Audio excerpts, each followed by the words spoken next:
Back in beautiful, overcast, but warm San Diego, California, recovering from what was I hate the word epic. Like, I hate the word epic. When I see the word epic used nowadays, I just cringe. So we'll call my trip to Pinball Expo 2014 sturdy. No, I kid. I don't know. It was awesome. Fantastic. And we have so much to talk about, and we're going to start all of that here on episode 116 of Coast to Coast Pinball. Let's go.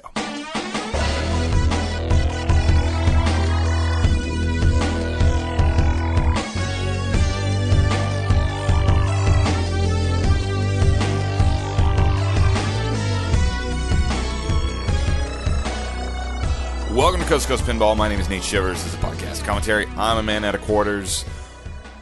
Let's all take a deep breath. All right? Okay, very good. Let's get some zen back in our lives. I feel crazy right now because I just saw so much and played so much and talked to so many people and wore myself out. I could barely talk yesterday. My voice was thrashed. It's still a little weak feeling, but I feel also so thoroughly fired up about pinball, right? It's fun. So Expo 2014. I've been thinking about how to do this show for the past 24 hours. Like, where do I even start? I mean, I could easily just, do a rundown of my days, but I kind of already have done that. You heard some of the people I talked to. I think there's enough written on Pinside and on blogs and enough coming. You're going to hear it. There's so much to go. So I want to just jump right into the heart of what most of the emails I have received are based on and what some of the biggest forum posts on Pinside are talking about right now. And that's the winners, and I hate to use the word losers, but the winners and not winners coming out of Pinball Expo as far as new games and new companies goes, right? So it's got to be this. Highlights and lowlights. All right, highlights and lowlights, Pinball Expo 2014. I don't think you could have been in Chicago at the West End and being there with your eyes and ears opened and not think that Dutch Pinball and the Big Lebowski ended up as the biggest winner of Expo, right? I have to say that I have followed this company sort of with a skeptical eye ever since we got the teaser of the Big Lebowski, with the Dude Pinball website and everything, and it's been pretty amazing what this company sort of just pulled off to this very keenly aware group of people that are in the pinball hobby. I talked to people going into Expo what they were looking forward to, and I gotta say, the Big Lebowski was there, but it wasn't at the forefront of most people's thoughts. Lots of people were really looking forward to The Hobbit. Lots of people. Probably the most common thing that I was hearing was, can't wait to play The Walking Dead. That was definitely it.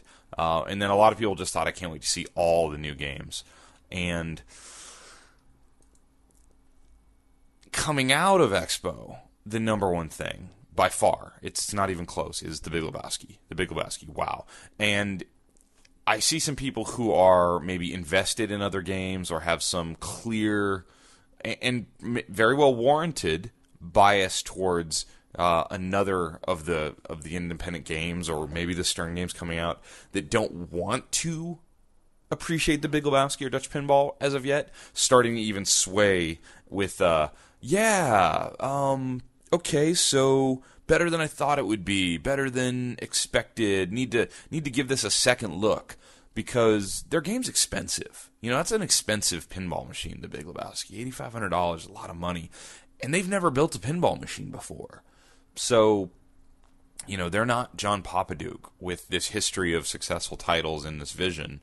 They're not Stern. They're not even Jersey Jack, who at least did The Wizard of Oz. They're Dutch Pinball. They're not even a U.S. company.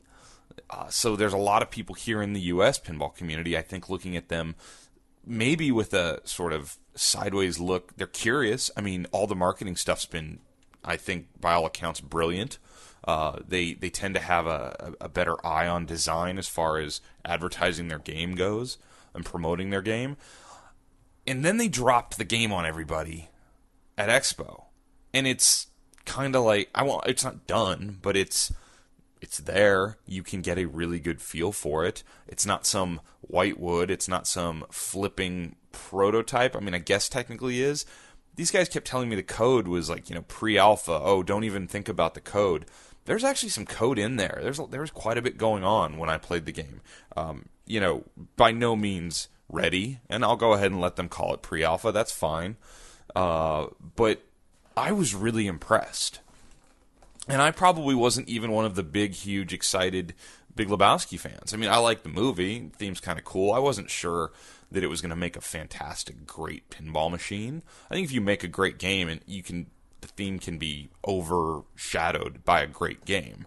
And I think a bad game is hard to save with a cool theme, right? I think that's pretty obvious. So they did it, though. They pulled it off, and to their credit, when they had their seminar one evening at Expo, the topic of their seminar wasn't just, hey, we're Dutch Pinball, here's the Big Lebowski. It was immense theme integration, like an immersive experience, because you can see that is one of the key factors Dutch Pinball is sort of keeping, I think, at the forefront of their ideas about this game. Is it's not just about Dutch Pinball building a game, it's about bringing the player into the Big Lebowski world in this pinball machine.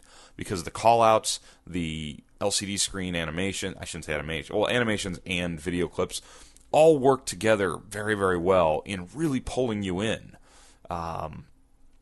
Any thoughts I had that maybe it looked a little busy and with too many colors, that all gets washed away really quickly when you start laughing and just, smiling at how the game is using the content of the movie to sort of entertain and draw you along.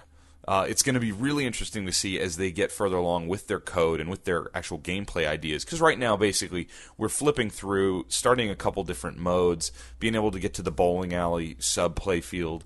But there's no real, the build-up of the game is not there. Like where you're building up modes, trying to get to some, final thing, or not final thing, even to some point where the game is, paying you off, so to speak. That's not even there yet. So they impressed a lot of people. I think some of the most difficult to impress, or the toughest critics of pinball, were at Expo. And I've read what some of them have written on Pinside. I've heard what some of them told me in person. I have yet to have anybody say to me or write somewhere publicly that I've seen, yeah, this was a letdown, or I'm disappointed, or I don't get it. I'm not seeing that. So kudos to Dutch Pinball for knocking it out of the park. It's a home run. You cannot argue that this isn't a home run. I know by accounts from people that I talked to at the show, they sold at least 10 more games over the weekend at the show, probably more at this point, as I think the video of the game sort of filters out through the internet. More will be sold, I think, is the buzz. They got the right momentum going. They tilted the scale heavily in their favor at Expo. And that's a big deal to a new company. That's really, really important. If you have a bad showing, you can cripple yourself. You can cost yourself sales, money. It's hard to get back what you lost. It's much better when you're sitting at 0 to go to 100. Because if you drop down to negative 50, getting to 100 is much, much more difficult. And they have been very good at Dutch Pinball of making sure they're moving forward. Yes, there was the controversial seminar language. We had some colorful language spouted off. I could see how people would be offended by that. There's some people who take that, especially in a public place. They don't love the F-bomb. There was a swagger, and some might call an arrogance, to the presentation. And I think that if they had put out a machine that was just okay, or even a little bit subpar, they'd be getting skewered for that. But they didn't. I think they put out a great machine, and I think they're excited because they know they have a great machine. I think that when you're keenly aware of what you're doing, And I wish I had some personal thing to point out that I could relate to this, but I've seen it in other, parts of business and whatnot. When you work really hard on something, and you're betting a lot of your life's effort and time and money into something, a project, an idea, whatever it might be, really smart people know at some point where they stand. And I don't know that I'm a really smart person, but I think I have a little bit of the intuition on when I work on something, whether it was when I was playing in bands and writing music and songs, or whether it's with my work and my approach to sales and how I've represented the companies I've worked for in my industry. I know when things are working, and I know when things are not working. And one of the greatest feelings, for me at least, is when I put a lot of hard work and effort into something, and I see that it's really paying off, A, the way I wanted it to, and B, the way other people wanted it to. That's really, really exciting. That makes you feel great. You want to stand on the highest point wherever you are and scream, I'm doing this, I'm winning. And I think that's probably where we had Dutch Pinball coming from at Expo, because they have a fantastic product. It's an exciting project. And this is pinball. This is fun. We're not inventing rocket ships. We're not inventing cures for diseases. We're not figuring out ways to clone the genome or whatever. We're making games that people will smile and laugh and play to make them feel good and enjoy and spend their money on. So it's fun. It's exciting. I had a great time meeting the folks from Dutch Pinball, and I had a great time playing their game. Absolute highlight of Expo for me was the Big Lebowski.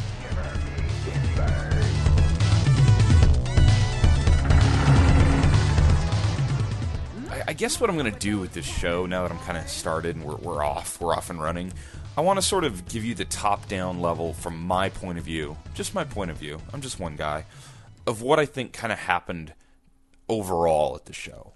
We will dedicate much more time on Coast to Coast Pinball to going into all these games from more of a micro level, where we can look at layouts, we can look at the individual rules and choice ideas, but I kind of want to give the overview of sort of what happened there. I think that's appropriate right now, literally a day after Expo ended. So I'll jump around here a little bit. Let's talk about The Walking Dead. The Walking Dead was an interesting pinball machine in that I've known what that theme was going to be for the better part of 2014. I found out pretty early on that it was The Walking Dead. Now, I've been duped. People have told me licenses that were absolutely not true, that were definitely going to be the next Stearns, and then it just wasn't. But I've had a pretty good idea that The Walking Dead was coming. So it wasn't like this big surprise for me. I'd already kind of gone through in my head, does this even work as a theme? Because a lot of people are still asking that. That conversation was still happening over Expo. It's like, I don't know.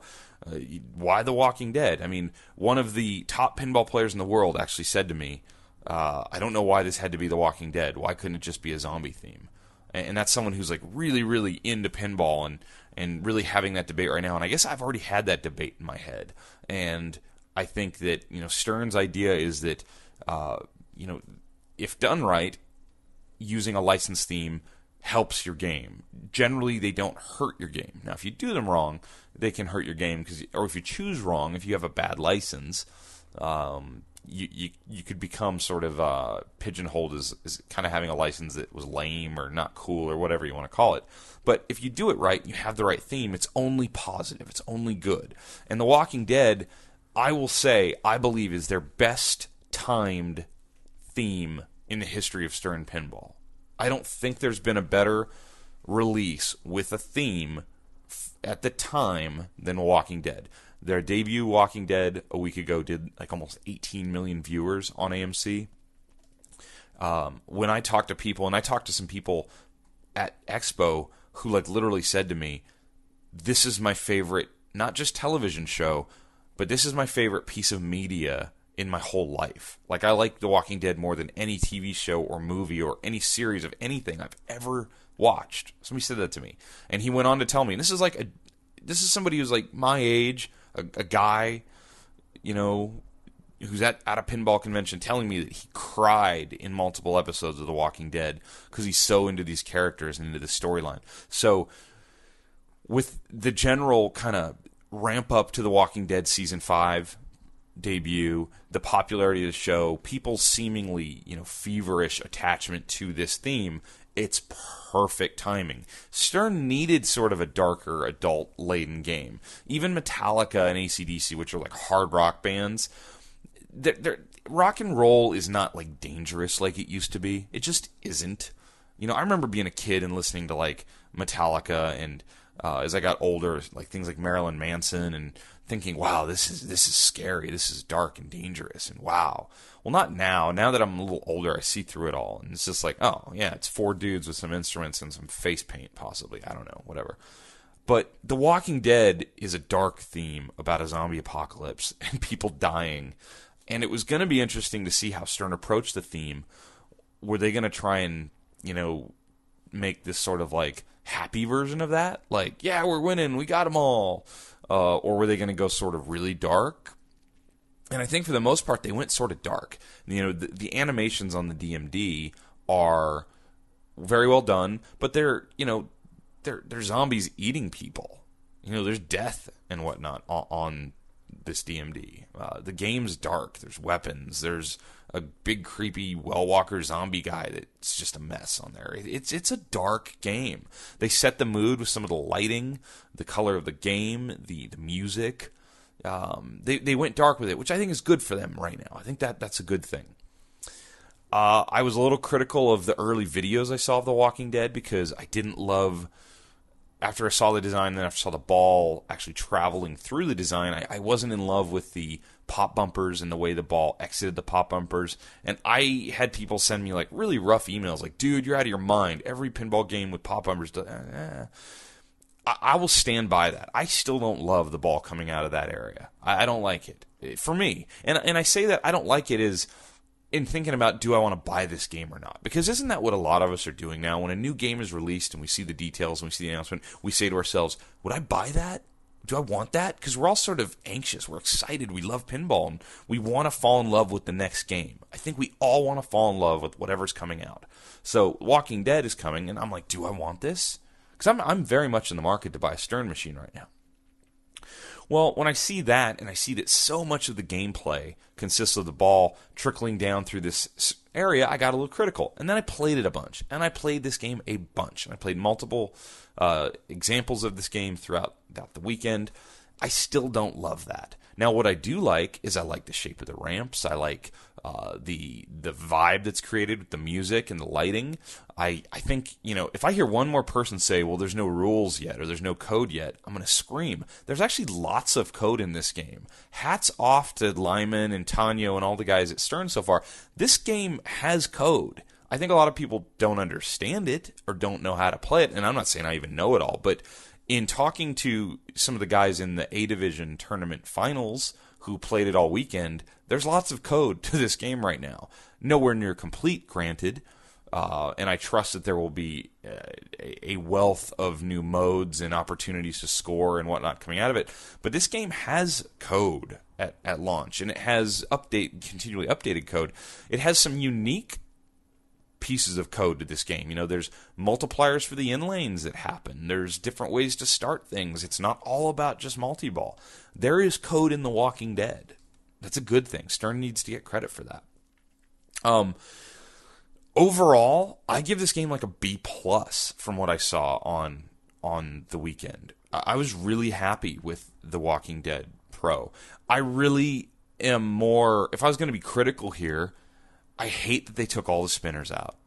It really bothers me. After playing in the Classics tournament this weekend, which I did, and playing, games like Strikes and Spares and Harlem Globetrotters that are so heavily dependent on the spinner as a scoring mechanism, it's such a piece of pinball to me. It's nearly as important to pinball as pop bumpers. Maybe not quite, but nearly. And to not have a spinner when your limited edition is designed with spinners on it drives me insane. I see them taking off a magnet. Okay, fine. I see a kickback going away. I see the fish tank heads going away because that actually doesn't really, interact with the ball. But man, Stern, pinball, please put the spinners back in the games, in the pros. That's such a big thing because so much code can be written around lighting the spinner or increasing the value of the spinner. I just think that's such a missed opportunity. Disappointing, very disappointing. But overall, I will give The Walking Dead, high marks for what I saw. It's kind of one of those games that I wouldn't say, oh man, this is the most fun game ever. But every time I played it, I kind of wanted to play it again, if that makes sense. Somebody told me, what did they say? I asked a lot of people what they thought of it. I think it was actually Bowen Cairns. I asked him, so what do you think? And he was, giving me his opinions on it. And one thing he pointed out that I thought was pretty astute, and I think I had realized in my head but hadn't made the connection to think it out loud, was there's targets on either side of the door zombie, the zombie head that's behind the doors in the prison building, and those targets sort of catch a lot of the shots that are missing the door. And there needs to be better feedback and sort of an idea that you're doing something when you do hit those. Because Bowen, I think what Bowen was saying was somebody who's maybe not really accurate or really good, or someone new to this game, might feel like all they're doing is hitting those side targets, not getting anything done. One thing that I heard throughout the whole weekend was that the bash toy inside the prison was not responding to hits. I believe even one of the tournament games was having an issue with that, where you'd get those doors open and you'd start the prison mode, and then you'd bash that toy with the ball and it wasn't registering, and it was driving people crazy.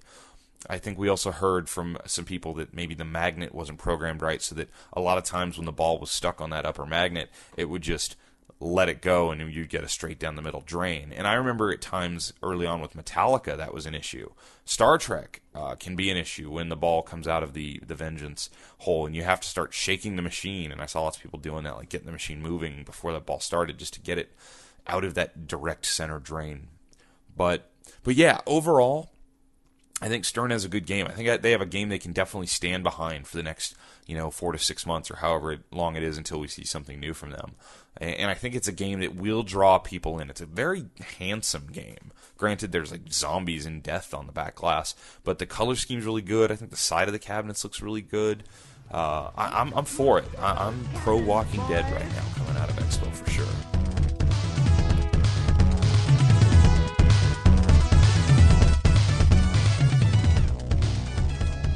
So also in Stern pinball news, and this is a story that I gotta say really caught me by surprise because I had kind of given up on this.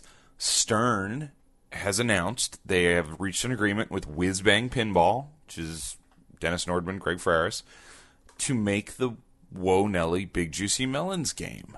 That really surprised me. I think a year ago I thought that was going to happen, and then nothing. So all of a sudden, it's going to happen in the spring of 2015. And I think this is fantastic because on the surface, it just looks like, oh, okay, cool, they're going to make a few games for Dennis and Greg.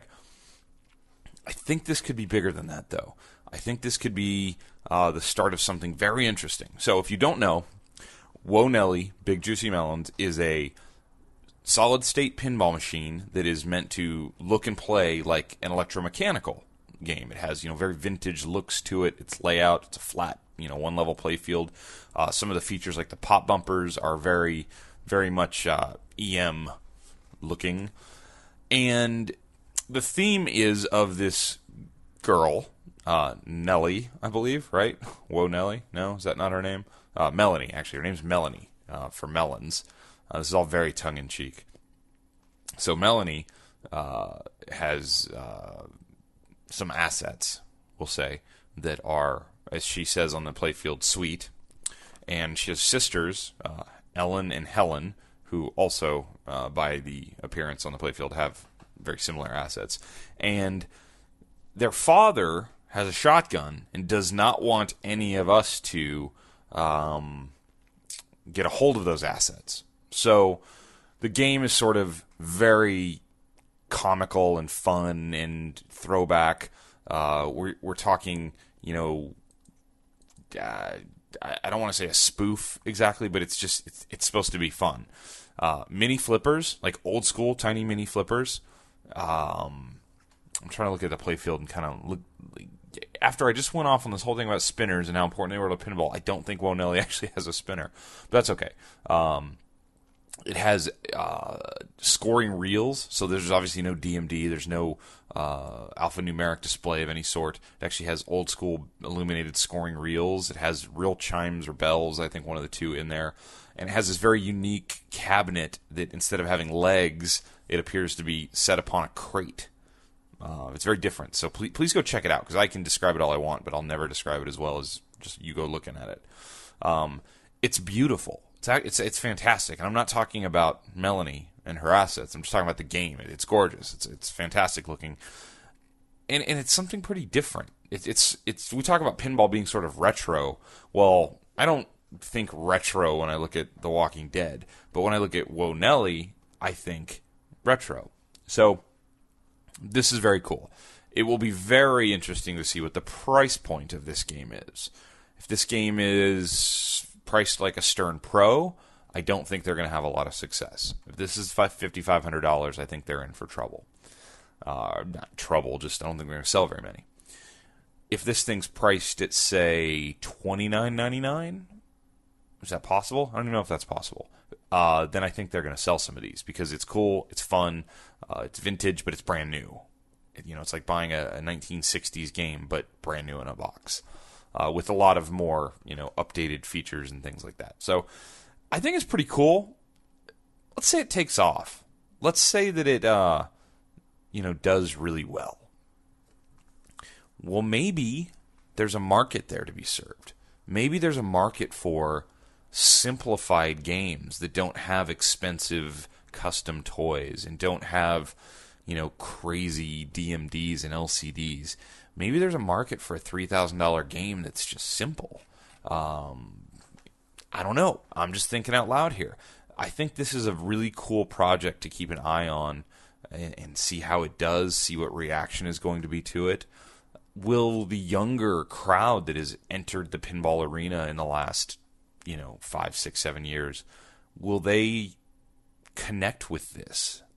I don't know. I'm not sure. It's going to be very interesting to see. So, very excited. I think it's very cool that this is happening. I can't wait to play one. I know that they have had them out at shows in the past. They did not have one of these games at Expo. I was a little bummed about that. But I think this will be something we'll start seeing middle of next year or something like that. Maybe even before that. Maybe Texas. Maybe there'll be a Whoa Nelly in Texas. So, thought that was very, very cool.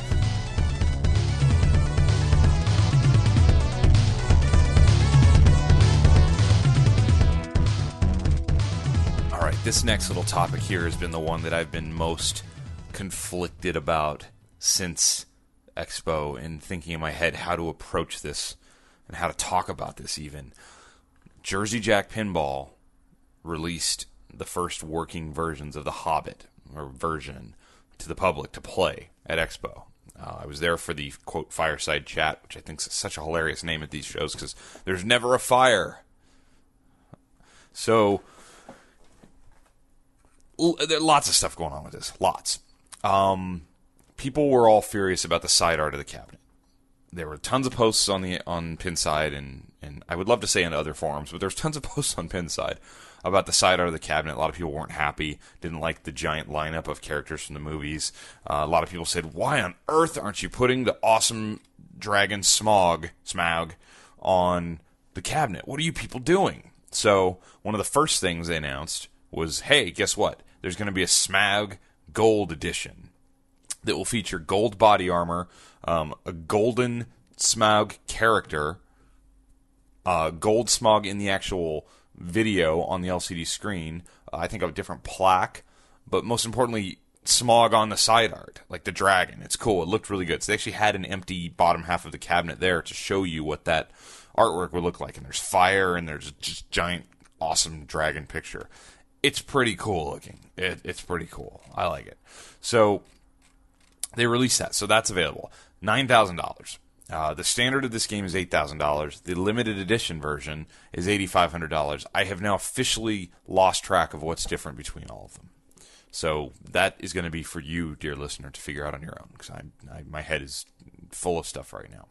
So when I first saw this game, the first thing I thought was it's beautiful. I think it looks great. I think the game looks fantastic. I like the color schemes. I like the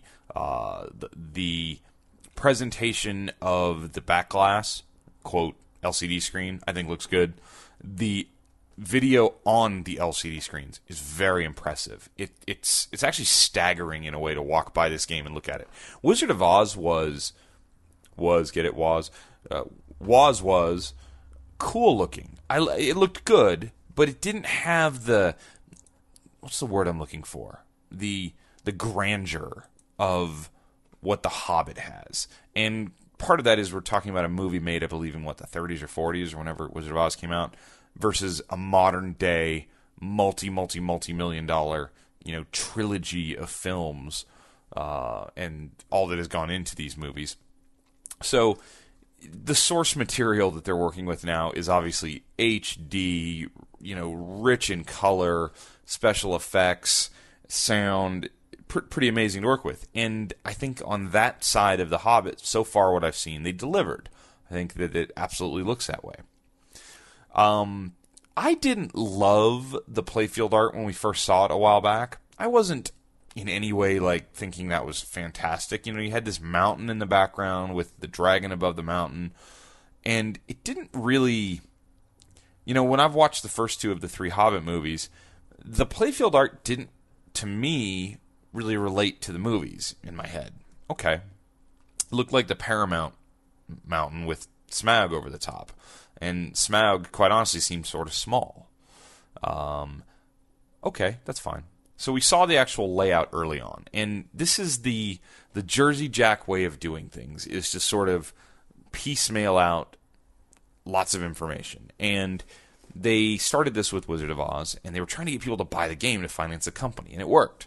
They got people invested in it, and it kind of like you were along for the ride. And when Jack came on the show on Friday night, he actually said that we did a lot less of that. And in my head, I'm thinking, I don't know, I thought you did a ton of that. We've known what the playfield layout was going to be for months now. The big holdback, the big reveal, the thing that they didn't show us was the Smaug toy, the dragon. There's always this circle on all the drawings and sketches and CAD drawings we saw that just said Smaug, whatever. The dragon. And this got really built up. This became a big topic of speculation, of rumor, of what's this thing going to be like. It's going to be amazing. There's going to be this fire-breathing dragon. So they revealed it. What we have, and when I first saw it, I actually was down in front of the seminar, and I actually heard people kind of, either laughing or criticizing me because I tried to sneak underneath the front row.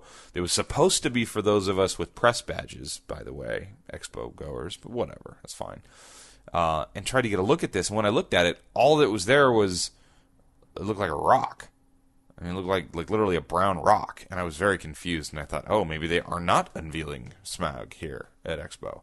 So I crawled back away and waited till they brought the game out on the floor. So then once it was out there, it was apparent, no, that's the toy, that's just the back side or the front side, depending on how you want to look at it, of Smaug. It spins, and the dragon's on the other side. So I was all excited to go see what the dragon looked like. On the other side of that rock is his head, the dragon's head, and beneath his head is a pile of gold coins. I mean, if you saw the second Hobbit movie, they find Smaug in the mountain with the gold coins, like the book. Well, people sort of were not pleased, I guess is the nicest way I can put this.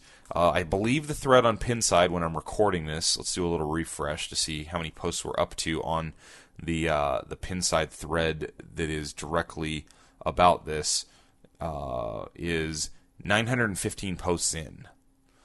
And that's a thread that was just, posted a few days ago. Needless to say, that thread is on fire. And we were promised an interactive experience with Smaug. And what we get is a spinning interactive experience. He spins to talk to you and to taunt you and to tell us our time here is done or our game is done, whatever. And he talks and his lips move. It's, people are calling this the dragon version of Rudy in 2014. He talks to you. He has a cool voice. Voice is awesome. A lot of disappointment on this toy. People had been so built up that I don't think a lot of people would have been acceptable of this toy unless there had been an actual, real, living, fire-breathing dragon in every single game that sat there on a pedestal and flew around the playfield and burned the ball up from time to time. I think that is what it was going to take now to satisfy some people's expectations, because we've been looking at these CAD drawings of this game for months with just this blank spot there. We wanted to be just blown away. I am not blown away by this. Nobody that I've seen so far is blown away by this. Some people are perfectly okay with it, and I fall into the category of perfectly okay with what Jersey Jack has done with Smaug as far as a design choice. I think it was a horrible mistake to build it up like they did. Not good. And I think maybe when Jack said we've done less of the showing as we went, some of that might have been maybe they realized that they kind of were showing little bits, and they got to the Smaug thing and they better not show anymore, and then maybe it got built up. I don't know. But it looks pretty good. I think it looks good. I think the gold coins are possibly a slight problematic choice for me, because it throws the scale of everything off, and I think that's something that's really difficult in doing pinball machines nowadays, is scaling things properly. And that can be artwork, that can be toys, because you have this giant dragon, and you've just got his head on the backside of the rock here, and then you put the gold coins under him.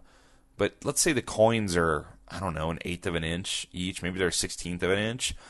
Even at 1/16 of an inch across on each of these little coins, even at 1/32 of an inch across these gold coins, that dragon head, it just cannot be simply big enough to not appear kind of small and out of scale compared to the coins, right?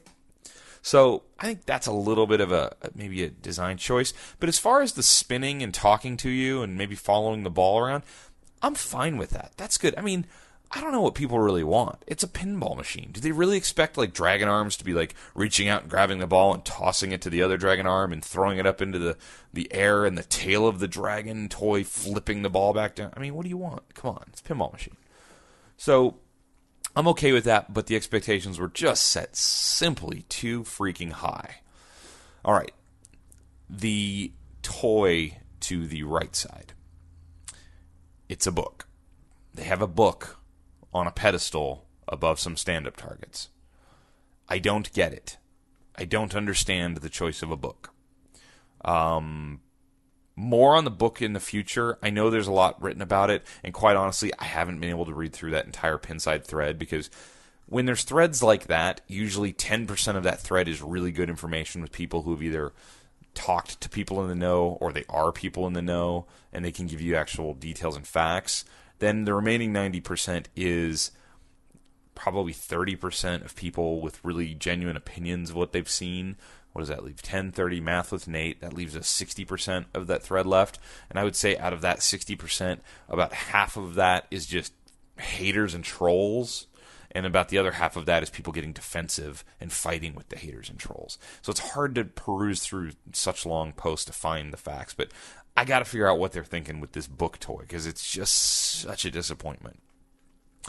Jack went out of his way to talk about how much is going on with this game, how there's so much. And he pulls the playfield up at the seminar and says, look at all the stuff on the bottom of this playfield. There's no room for anything. I feel today, after seeing and playing the game, that that's a little bit misleading. Because here's what's going on when you look at the underneath of that playfield.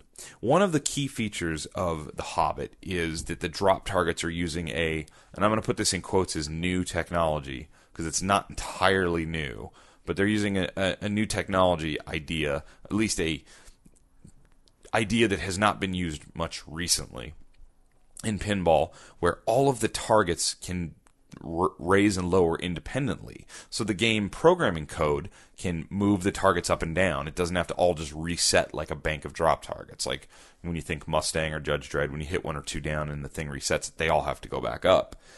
No, this is different. Each drop target has its own individual, mechanism that can move the thing up and down. So that takes up a lot of space, because this game has a lot of drops, right?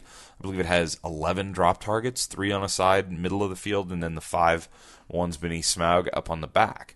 So that takes up a lot of the real estate on the underneath of this playfield. Well, also, there's 4 sub-playfield boy, I just want to use the word trolls so badly. 4 toys, bash toys, that come up from underneath the playfield, a la the trolls in Medieval Madness. So those 4, independent toys take up a lot of real estate underneath there. They all have to, have a spot to raise and lower. There's also 4 rollovers, and I really like the rollovers on this game. If I'm going to say something I really like about this game, there's the 4 middle rollovers in the middle of this playfield, and that's how you light lock. I like that a lot. That to me is fun pinball design, and it's obvious. I think Josh Sharp was standing there with me, and we were talking about different designs, and when he looked at it, he said, "Hey, at least I know how to light the locks." That was his first take. Is like, bam, I got to roll over those, and I light locks. That's cool. So to say that there's a ton going on, because those rollovers have, real estate underneath there too. There's 2 vertical up kickers, 1 on each side. There might be a third in the back. I'm a little fuzzy on the details. So yeah, there's a lot of stuff underneath there, but I don't think it's what people are expecting when Jack says there's so much going on. Not exactly, at least. So the takeaway of this game, after having played it, it's a wide body game. It's a big game. It's wide open because you got to have all the real estate for those 4 little monsters that pop up from underneath. You got to have room for all that. You have the ramps in the back, which are already being dubbed the fishtail ramps because they have sort of a crossing, pattern where you shoot the one on the right and it loops to the left, and you shoot the one on the left and it loops to the right. Pattern like fishtails, ramps do. Big key difference: these ramps are giant metal ramps at the very back of the playfield. Doesn't feel anything like fishtails to me, by the way. Feels nothing like fishtails. Feels more like Twilight Zone to me, because you have these deep shots to the main ramps. You have a captive ball in between the 2, which, okay. The game was not set very steep at Expo. It was set on 1 ball play, which I actually thought was kind of a cool idea when you're going to be swamped, and they were pretty swamped throughout most of the show, people trying to play it. You get 1 ball. Didn't have a ball save on it, though, so I did see some people drain in 7 seconds and have to turn and look at the crowd and be like, "Hey, man, can I get 1 more play?" So not being set up very steep, it felt real floaty. And I kind of hate that word, but it was pretty appropriate for The Hobbit. The ball floated back and forth across. It hit a slingshot and it would float over. And someone asked me what I thought, and we were standing a good 30 yards away from the giant screens above the Jersey Jack booth area that had video of people playing The Hobbit. And I said, well, look over there. Don't you see this just giant playfield with the ball floating back and forth? And whoever it was I was talking to said, yeah, you're right. It's beautiful. I think it's really pretty. I do. I think the game looks really good. I heard people criticizing the ramps themselves, saying they looked unfinished. I liked that look. It was sort of like thick metal, heavy duty. It's not galvanized, but sort of like a raw steel look to the ramps that I think fit with the theme actually really, really well. And I would guess this was a design choice not to use like a high, shiny, glossy, finished off steel ramp like Metallica or something. It had a different feel to it, and it felt robust and thick. I actually liked the ramps. I had no problem with the ramps. The vertical up kickers, when I saw the guides where the ball would kick up out from underneath the playfield and then be diverted to the wire forms, I was for sure that these had to be just prototypes, because it literally looked like metal, opposite of a scoop, something that's actually above the playfield where the ball shoots up in and then it forces the ball over to the wire form. They put a textured design on the outside of these things that really looked like somebody had printed design out on some sort of non-glossy matte paper, cut that out to the shape of the the guide, and then glued it on to the top and sides. It looked really bad to me. It looked unfinished. It looked very prototype to me. I was just sure it was prototype. Somebody told me later that they didn't think so, that they thought that was it. So I really hope that that's not what they're going with. I like the idea of putting design there, but I think they would be better off with just bare metal that matched the ramps than this sort of matted finish, non-shiny design aesthetic on those things. I think that maybe they should have just done like a cutout of those things, like a steel etched thing design on them that sort of fit the era that the Hobbit's supposed to be in, maybe. The barrel toys with the guys that, the barrel float scene from the second movie where they float down the river in the giant barrels, those are in the back. Those look pretty cool. That's all right. I don't know that they do much, though. Maybe I'm just wrong on that. I only played the game a couple times. The lines were long. I got balls lit. Looked like the code is there a little bit early days. Gameplay disappointed me. Definitely disappointed me. Artwork, I liked. The overall package. LCD screen integration, I really loved. I think it's just beautiful looking. They have the screen broken up into 5 different sections, which, that could be confusing to someone, because what are you looking for? Where do you look for in a pinball machine? You want to be able to quickly glance up and see what you're doing. I certainly don't think that there's anything quick about this giant screen and what you can look at. We saw some of that with The Wizard of Oz. The way they laid it out to me looks way better than The Wizard of Oz. It just has a better polished design feel to it. I believe Keith Johnson said at the seminar there would be a minimum of 28 modes to this game, and I think that's great. I think that I heard some people criticizing it, saying, who wants 28 modes? Well, you know what? If I'm spending $9,000 on a game for my house, I want 28 modes. I want this game to last me forever, just figuring it out, playing it. And I want modes that I might never see unless I complete all 28 modes. I want that to at least be there. You know what I'm saying? I love the depth. I think deep games are great for the modern pinball buyer because a lot of us are buying for our homes. Now, I also think there should be main objectives for playing on location. I think that's a healthy thing so that somebody could actually feasibly, on one play, get deep in the game, even if they're not, Keith Elwin. But no, I like that, and I liked the sound. They did a great thing. Jersey Jack Pinball made a really smart decision. They hooked the game up through speakers, like professional pro audio type speakers at the show, so it was loud. It rumbled the floor, and when Smaug talks, it's really cool. So I really liked that. That was pretty great. Overall, I have to say this was probably not a win for Jersey Jack Pinball. The vibe that I'm hearing from people and what I'm reading on these massive, pinside threads is that disappointment with the actual play of the game. And I know it's early for this game, and I say early, and they're supposed to be shipping these games in the next few months. I would be a little concerned if I was Jersey Jack Pinball. And I say this very seriously because this is game number 2. This is the follow-up to The Wizard of Oz. The Wizard of Oz put them on the map. I think this game needed to be profitable. They need to sell a bunch. I think they will sell a fair amount still. I know there's a lot of pre-orders. I think it's smart doing the limited edition that's limited through to a certain date where you can buy. So many people can get it as want it, but once they're done taking orders for them, they're done. I think that's smart. That'll drive some sales, but things are changing in pinball. There's all these new games, and there's all these places to spend your money. And, 3 or 4 years ago, you showed up with something new. Everybody that was looking to spend their money flocked to you. And now it's getting divided up. And that's an interesting thought. I've heard the idea of people dropping their pre-orders on The Hobbit, moving it elsewhere. There's threads on Pinside, this versus this versus this. I don't know. I'd be a little bit worried. I don't feel like they had the best showing at Expo. I wouldn't say I was disappointed overall. I would just say that I think they probably wish Expo could have been another 90 days away.